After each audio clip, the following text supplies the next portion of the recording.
ஓம் சாந்தி. ஜனவரி 15, 2024.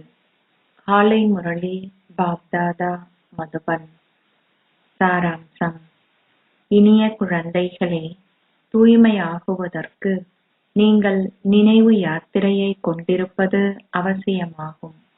இதுவே பிரதான பாடமாகும். நீங்கள் யோக சக்தியை கொண்டிருக்கும் பொழுது சேவையாளர்களாகவும் நற்குணங்கள் நிறைந்தவர்களாகவும் ஆக முடியும். கேள்வி: எவ்வாறு குழந்தைகளாகிய நீங்கள் கற்கும் யோகம் தனித்துவமானது? பதில்: இன்று வரை மக்கள் கற்று ஒருவருக்கொருவர் கற்பித்து வருகின்ற அனைத்து யோகங்களும் மனிதர்களை மனிதர்களுடனேயே தொடர்பு படுத்துகின்ற யோகங்கள் ஆகும். எவ்வாறாயினும் நாங்கள் இப்பொழுது அசரீரியான ஒரேயொருவருடன் யோகம் செய்கின்றோம். அசரீரியான ஆத்மாக்கள் அசரீரியான தந்தையை நினைவு செய்யும் பொழுது அது தனித்துவமானதாகும்.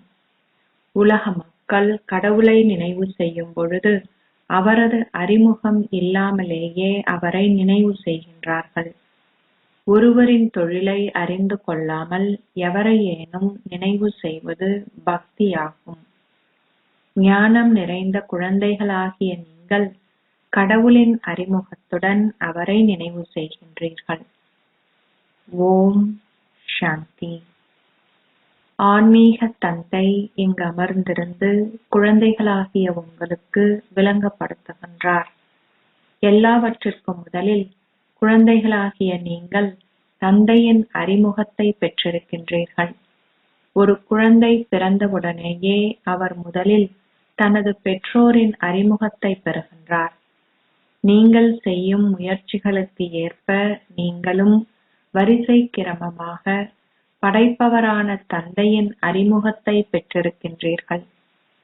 தந்தை மாத்திரமே அதி மேலானவர் என்பதை குழந்தைகளாகிய நீங்கள் அறிந்திருப்பதால் பிறருக்கும் அவரது புகழை கூற வேண்டும். நீங்கள் புகழ் பாடுகின்றீர்கள். சிவனுக்கு வந்தனங்கள், பிரம்மாவிற்கு வந்தனங்கள் என்றோ விஷ்ணுவிற்கு வந்தனங்கள் என்றோ கூறுவது சரியென தோன்றவில்லை. சிவனுக்கு வந்தனங்கள் என்று கூறுவதே சரியென தோன்றுகின்றது.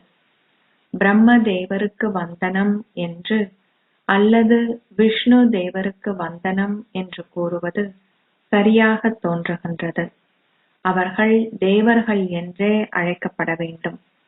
கடவுள் அதி மேலானவர். எவராவது வரும்பொழுது அனைத்திற்கும் முதலில் நீங்கள் அவருக்கு தந்தையின் புகழை நிச்சயமாக கூற வேண்டும். அவரே பரம தந்தை ஆவார்.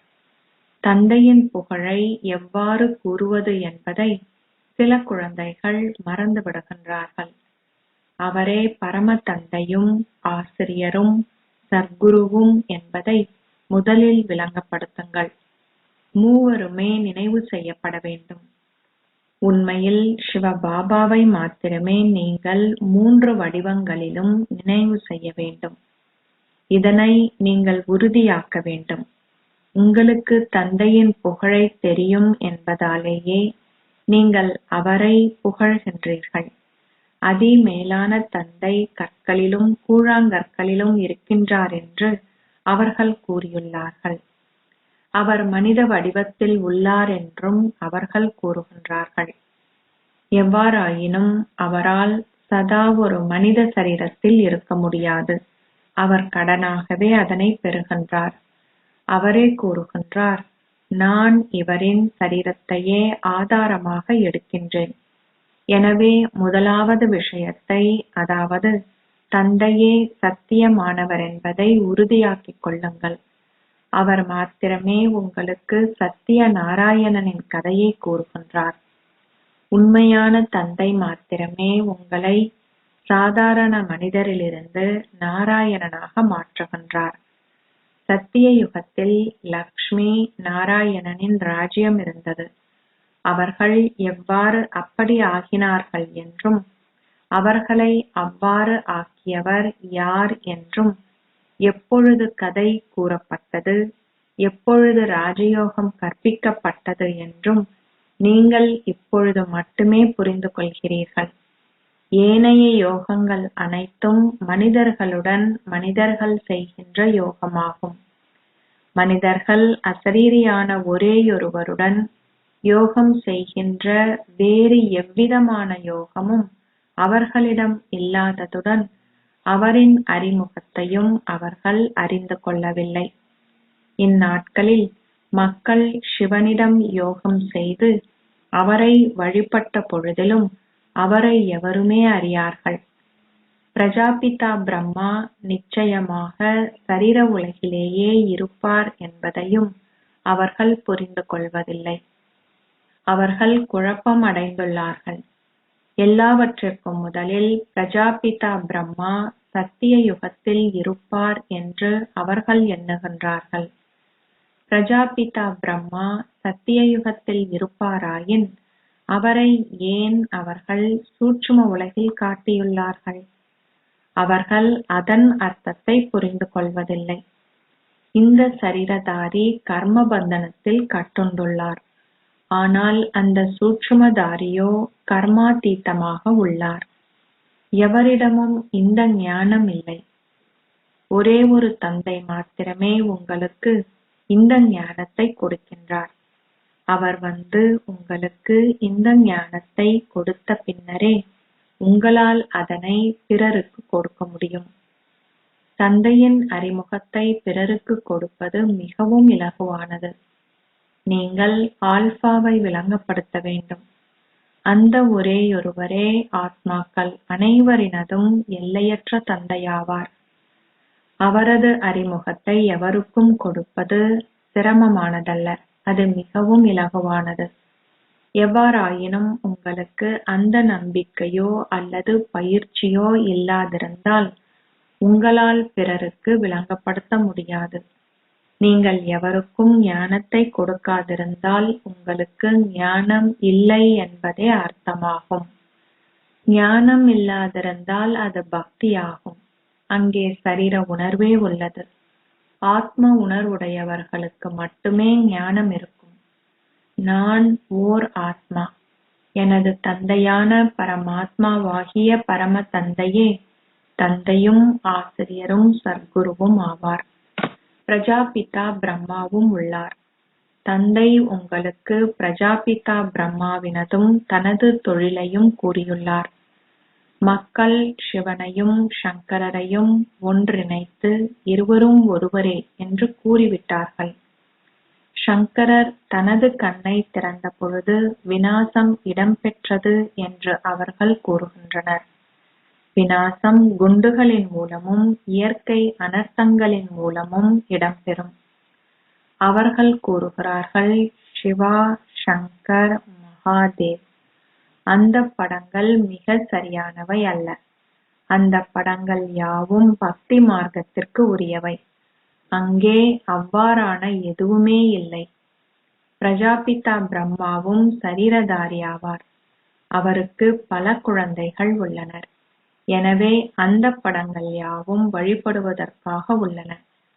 தந்தை உங்களுக்கு விளங்கப்படுத்தியுள்ளார். இவர் பிரம்மா, சரீரதாரி, வியக்த். அவரோ சூட்சுமமானவர், அவ்யக்த் ஆவார். அவர் அவ்யக்த் ஆகும் பொழுது ஒரு தேவதை ஆகுகின்றார். இரு இடங்கள் நிச்சயமாக உள்ளன, அசரீரி உலகமும் சூட்சும உலகமும். நீங்களும் சூட்சும உலகிற்கு செல்கின்றீர்கள். மனிதரான பிரஜாபிதா பிரம்மா பின்னர் தேவதை ஆகுகின்றார் என்று தந்தை விளங்கப்படுத்தியுள்ளார். பின்னர் அவருக்கு ஓர் ராஜ்யமும் காட்டப்பட்டுள்ளதுடன் அவர் அங்கே ஆட்சி செய்வார். படங்கள் இல்லாமல் சூட்சும உலகை பற்றி விளங்கப்படுத்துவது மிகவும் சிரமமானது. உண்மையில் விஷ்ணுவின் 4 கரங்கள் கொண்ட உருவம் இருப்பதில்லை. அது பக்தி மார்க்கத்திற்கான படமாகும். ஆத்மாக்களே தூய்மையற்றவர்களிலிருந்து தூய்மையாக வேண்டும் என்று தந்தை விளங்கப்படுத்தியுள்ளார். ஆத்மாக்கள் தூய்மையாகி தமது உலகிற்கு திரும்பி செல்வார்கள். ஆத்மாக்கள் அசரீரி உலகில் வசிக்கின்றார்கள். அவர்கள் இங்கே சரீரதாரிகள் ஆகுகின்றார்கள். எவ்வாறாயினும் சூட்சும உலகில் எந்த ஒரு முக்கியமான கதையும் கூறப்படவில்லை. இந்நேரத்தில் மாத்திரமே தந்தை சூட்சும உலகை பற்றிய ரகசியங்களை உங்களுக்கு விளங்கப்படுத்துகின்றார். எனவே அசரீரி உலகம், சூட்சும உலகம், பின்னர் சரீர உலகம் என்பன உள்ளன. ஆகவே முதலில் அனைவருக்கும் தந்தையின் அறிமுகத்தை கொடுங்கள். பக்தி மார்க்கத்தில் மக்கள் பாபாவை ஓ கடவுளே, ஓ பிரபு என்றெல்லாம் கூவி அழைக்கின்றார்கள். ஆனால் அவர்களுக்கு அவரை தெரியாது. பரமாத்மாவான சிவனுக்கு வந்தனங்கள் என்று சதா கூறப்படுகின்றது. சிவதேவர் என்று என்றுமே கூறப்படவில்லை. பிரம்மதேவர் என்று கூறப்படுகின்றது. சிவன் மாத்திரமே பரமாத்மாவான பரம தந்தை என்று அழைக்கப்படுகின்றார்.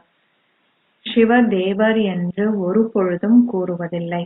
பரமாத்மாவான சிவன் என்றே கூறப்படுகின்றது. அவரை சர்வ வியாபி என்று அழைக்க முடியாது. தூய்மையற்றவர்களை தூய்மையாக்குகின்ற பணியை அவர் மேற்கொள்ள வேண்டும். எனவே அவரால் கற்களிலும் கூழாங்கற்களிலும் புகுந்து அதனை செய்ய முடியுமா? அதுவே கார் இருள் என்று அழைக்கப்படுகின்றது. இதுவும் நாடகத்தில் நிச்சயிக்கப்பட்டுள்ளது. அதர்மம் மேலோங்கி இருக்கும் பொழுது தந்தை வந்து விளங்கப்படுத்துகின்றார். அவதூறு யாருக்கு? அவர்கள் வாசகங்களை கூறிய பின்னர் அவற்றின் அர்த்தத்தை கூறுகின்றார்கள். குழந்தைகளாகிய நீங்கள் அவர்களிடம் சென்று அவர்கள் செய்வதை பார்க்க வேண்டும். நீங்கள் அவர்களிடம் கூற வேண்டும், நாங்கள் இவற்றிற்கான அர்த்தத்தை உங்களுக்கு விளங்கப்படுத்துவோம். அதன் பின்னர் நேரடியாகவே அவர்களுக்கு இந்த ஞானத்தை கொடுங்கள். நீங்கள் பிரம்மா குமாரிகள் என்பதை அவர்கள் உணரமாட்டார்கள். நீங்கள் வெள்ளை ஆடையை அணிந்தாலும் உங்கள் மீது எந்த அடையாளமும் இல்லை. அவர்கள் கூறுபவற்றை எவ்விடத்திலாவது நீங்கள் சென்று செவிமடுத்து அவர்கள் கூறுபவற்றின் அர்த்தத்தை உங்களுக்கு கூறுமாறு அவர்களிடம் நீங்கள் கேட்க வேண்டும். அதன் பின்னர் அவர்கள் உங்களிடம் என்ன கூறுகின்றார்கள் என பாருங்கள். இந்த படங்கள் அனைத்தும் விபரங்களை புரிந்து கொள்வதற்காகவே ஆகும். பெருமளவு ஞானம் உள்ளது. நீங்கள் கடலை மையாக பயன்படுத்தினாலும் ஞானத்திற்கு எந்த முடிவும் இல்லை. பின்னர் ஒரு வினாடியில் ஞானம் பெறுவதை பற்றியும் உங்களுக்கு கூறப்பட்டுள்ளது. நீங்கள் தந்தையின் அறிமுகத்தை மாத்திரமே கொடுக்க வேண்டும். அந்த எல்லையற்ற தந்தையே ஸ்வர்க்கத்தை படைப்பவர். அவரின் குழந்தைகளான நாங்கள் அனைவரும் சகோதரர்கள். எனவே நாங்களும் நிச்சயமாக ஸ்வர்க ராஜ்யத்தை கொண்டிருக்க வேண்டும். எவ்வாறாயினும் அனைவராலும் அதனை பெற முடியும் என்றில்லை. தந்தை பாரதத்திற்கு மாத்திரமே வருகின்றார் என்பதால் பாரத மக்கள் மாத்திரமே ஸ்வர்க்கவாசிகள் ஆகுகின்றார்கள். ஏனையோர் பின்னரே வருகின்றார்கள். இது மிகவும் இலகுவாகும். ஆனால் அவர்கள் புரிந்து கொள்வதில்லை. பாபா அதிசயித்தார். நடனம் ஆடுபவர் போன்றோர் ஒரு நாள் வந்து செவிமடுப்பார்கள். இறுதியில் வருபவர்கள் மேலும் திறமைசாலிகளாக இருப்பார்கள். எவருமே அவர்களிடம் சென்று அவர்களுக்கும் சேவை செய்யலாம். உங்களில் பலருக்கு தர்ம சங்கடமாக உள்ளது. அவர்களுக்கு சரீர உணர்வே பெருமளவில் உள்ளது. பாபா கூறுகின்றார், நீங்கள் விலை மாதருக்கும் விளங்கப்படுத்த வேண்டும். அவர்களே பாரதத்திற்கு அவப்பெயரை ஏற்படுத்தியவர்கள். இதற்கு பிரதானமாக யோக சக்தியே தேவைப்படுகிறது. அனைவரும் முற்றிலும் தூய்மையற்றவர்கள் என்பதால் தூய்மையாகுவதற்கு நினைவு யாத்திரை அவசியமாகும். அந்த நினைவு சக்தி இந்நேரத்தில் சற்று குறைவாகவே உள்ளது. சிலருக்கு ஞானம் உள்ளது, ஆனால் அவர்களுக்கு நினைவு செய்வதில் குறைபாடு உள்ளது. இதுவே சிரமமான பாடமாகும். இதில் நீங்கள் சித்தி அடையும் பொழுதே நற்குணங்கள் அற்றவர்களை உங்களால் ஈடேற்ற முடியும். நல்ல அனுபவம் வாய்ந்த தாய்மார்கள் அவர்களிடம் சென்று விளங்கப்படுத்தலாம். குமாரிகளுக்கு அந்தளவு அனுபவம் இல்லை. தாய்மார்களால் அவர்களுக்கு விளங்கப்படுத்த முடியும். தந்தை கூறுகின்றார், தூய்மையாகுங்கள், நீங்கள் உலக அதிபதிகள் ஆகுவீர்கள். உலகம் தானாகவே சிவாலயமாக ஆகும். சத்திய யுகம் சிவாலயம் என்று அழைக்கப்படுகின்றது. அங்கே அதிகளவு சந்தோஷம் உள்ளது. தந்தை கூறுகின்றார், இப்பொழுது தூய்மையாக இருப்பதற்கான சத்தியத்தை செய்யுங்கள் என்று அவர்களிடம் கூறுங்கள். அத்தகைய தூய்மையற்றவர்களை தூய்மையாக்குவதற்கு வாள் மிகவும் கூரியதாக இருக்க வேண்டும்.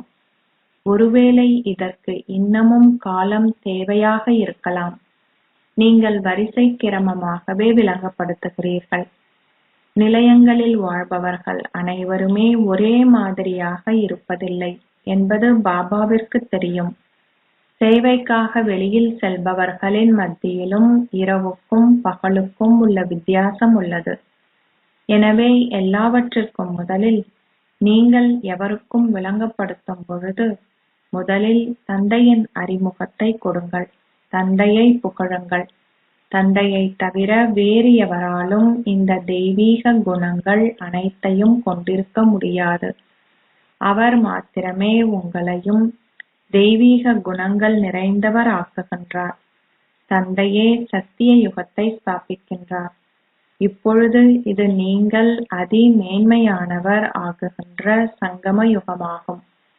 அவர் இங்கு அமர்ந்திருந்து ஆத்மாக்களாகிய உங்களுக்கு கூறுகின்றார், சரீரம் ஆத்மாவிற்கு உரியது என்பதை விளங்கப்படுத்துங்கள். ஒருவர் எவ்வளவு புரிந்து கொண்டிருக்கின்றார் என்பது அவரது முகத்தில் புலப்படுகின்றது. மாறுபடும் மனோநிலையை கொண்டவர்களின் முகங்கள் முற்றாக மாற்றமடைகின்றன. உங்களை நீங்கள் ஆத்மாக்களாக கருதி இங்கு அமரும் பொழுது உங்கள் முகங்கள் நன்றாக இருக்கும். இதனையும் பயிற்சி செய்ய வேண்டும். வீட்டில் தங்கள் குடும்பத்துடன் வாழ்பவர்கள் இதற்காக அந்தளவு பாய்ந்து முன்னேறி செல்ல முடிவதில்லை. ஏனெனில் அவர்கள் தமது நாளாந்த வேலையை செய்ய வேண்டியுள்ளது. நடக்கும் பொழுதும் நடமாடி திரியும் பொழுதும் அமர்ந்திருக்கும் பொழுதும் இதனை முழுமையாக பயிற்சி செய்வதால் மட்டுமே அவர்களால் உறுதியானவர்களாக முடியும். நினைவு செய்வதனால் மாத்திரமே நீங்கள் தூய்மையாகுகின்றீர்கள். ஆத்மாக்களாகிய நீங்கள் எந்தளவிற்கு நினைவு செய்கின்றீர்களோ அதற்கேற்பவே நீங்கள் தூய்மையாகுகிறீர்கள். சத்திய யுகத்தில் நீங்கள் சதோ பிரதானாக இருந்ததால் மிகவும் சந்தோஷமாக இருந்தீர்கள். இப்பொழுது நீங்கள் சங்கம யுகத்தில் சிரித்து களிப்புடன் இருக்கின்றீர்கள். ஆகையால் நீங்கள் எல்லையற்ற தந்தையை கண்டு கொண்டுள்ளதால் உங்களுக்கு இதனை விட வேறு என்ன வேண்டும்? நீங்கள் தந்தையிடம் உங்களை அர்ப்பணிக்க வேண்டும். செல்வந்தர்கள் அரிதாகவே வெளிப்படுகின்றார்கள். ஏழைகளே இதனை பெறுகின்றார்கள். நாடகம் இவ்வாறாக உருவாக்கப்பட்டுள்ளது. படிப்படியாக விரிவாக்கம் தொடர்ந்தும் இடம்பெறும். பல மில்லியன் மக்களில் ஒரு கைப்பிடி அளவினரே வெற்றி மாலையில் மணிகள் ஆகுகின்றனர். எவ்வாறாயினும் பிரஜைகளும் வரிசை கிரமமாக உருவாக்கப்பட வேண்டும். பலர் உருவாக்கப்படுவார்கள். பல வகையினரும் உள்ளனர். பணக்காரர்களும் ஏழைகளும். முழு ராஜ்யமும் ஸ்தாபிக்கப்படுகின்றது. ஏனைய அனைவரும் தத்தமது பிரிவுகளுக்கு திரும்பி செல்வார்கள். எனவே தந்தை விளங்கப்படுத்துகின்றார், குழந்தைகளே, நீங்கள் தெய்வீக குணங்களையும் கிரகிக்க வேண்டும். உங்கள் உணவும் பானமும் கூட நன்றாக இருக்க வேண்டும். ஒரு குறிப்பிட்ட உணவை விசேஷமாக உண்ண வேண்டும் என்ற விருப்பம் என்றுமே இருக்கக்கூடாது. இங்கேயே அத்தகைய ஆசைகள் ஏற்படும். ஓய்வு ஸ்திதியில் இருப்பவர்களை கொண்ட பல ஆசிரமங்களை பாபா பார்த்துள்ளார். அவர்கள் அங்கே மிகவும் அமைதியாக வாழ்கின்றார்கள். இங்கே தந்தை இந்த எல்லையற்ற விஷயங்கள் அனைத்தையும் விளங்கப்படுத்துகின்றார்.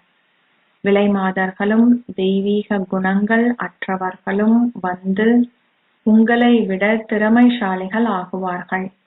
உங்களது சந்தோஷ பாதரசம் உயரும் வகையில் அவர்கள் முதற்தரமான பாடல்களை பாடுவார்கள். அந்தளவிற்கு கீழே விழுந்தவர்களுக்கு நீங்கள் விளங்கப்படுத்தி அவர்களை மேன்மையடைய செய்யும் பொழுதே உங்கள் பெயர் போற்றப்படும். அவர்கள் கூறுவார்கள், நீங்கள் விலைமாதரையும் மிகவும் மேன்மையடைய செய்கின்றீர்கள். அவர்களும் கூறுவார்கள், நாங்கள் சூத்திரர்களாக இருந்தோம், நாங்கள் இப்பொழுது பிராமணர்கள் ஆகியுள்ளோம், பின்னர் நாங்கள் தேவர்களாகி அதன் பின்னர் சத்திரியர்கள் ஆகுவோம். அனைவராலும் முன்னேற முடியுமா இல்லையா என்பதை பற்றி பாபாவினால் புரிந்து கொள்ள முடியும். இறுதியில் வருகின்றவர்களால் அவர்களை விட முன்னேறி செல்ல முடியும். நீங்கள் மேலும் முன்னேறும் பொழுது அனைத்தையும் பார்ப்பீர்கள். இப்பொழுதும் உங்களால் பார்க்க முடியும். புதிய குழந்தைகளுக்கு சேவை செய்வதற்கு அதிகளவு உற்சாகம் உள்ளது. அச்சா, இனிமையிலும் இனிமையான அன்புக்குரிய, எப்போதோ தொலைந்து இப்போது கண்டுபிடிக்கப்பட்டிருக்கும் குழந்தைகளுக்கு தாய் தந்தையாக இருக்கும் பாப் தாதாவின் அன்பும் நினைவுகளும் காலை வந்தனங்களும். ஆன்மீக தந்தை ஆன்மீக குழந்தைகளுக்கு நமஸ்தே சொல்கிறார். ஆன்மீக குழந்தைகள் ஆன்மீக தந்தைக்கு நமஸ்தே சொல்கின்றனர். தாரணைக்கான சாராம்சம். 1. தூய்மையற்றவர்களை தூய்மையாக்குகின்ற சேவையை செய்யுங்கள். விலைமாதருக்கும் நற்குணங்கள் அற்றவர்களுக்கும் இந்த ஞானத்தை கொடுத்து வீழ்ந்துள்ளவர்களை ஈடேற்றுங்கள். அவர்களை நீங்கள் ஈடேற்றும் பொழுதே உங்கள் பெயர் போற்றப்படும். 2. உங்கள் பார்வையை தூய்மையாக்குவதற்கு நடந்தும் உலாவியும் திரியும் பொழுது நான் ஓர் ஆத்மா, நான் ஓர் ஆத்மாவுடன் உரையாடுகின்றேன் என்பதை பயிற்சி செய்யுங்கள். தந்தையின் நினைவில் நிலைத்திருங்கள். நீங்கள் தூய்மையாகுவீர்கள். ஆசீர்வாதம். நீங்கள் ஒரு திருப்தி ரத்தினமாக இருந்து திருப்தியை அனுபவம் செய்வதுடன் உங்கள் அனாதியான ரூபத்தை அறிந்திருப்பதால் ஏனையோரையும் அதனை அனுபவம் செய்ய வைப்பீர்களாக. உங்கள் அனாதியான ஆதியான ரூபங்களை பயிற்சி செய்யுங்கள்.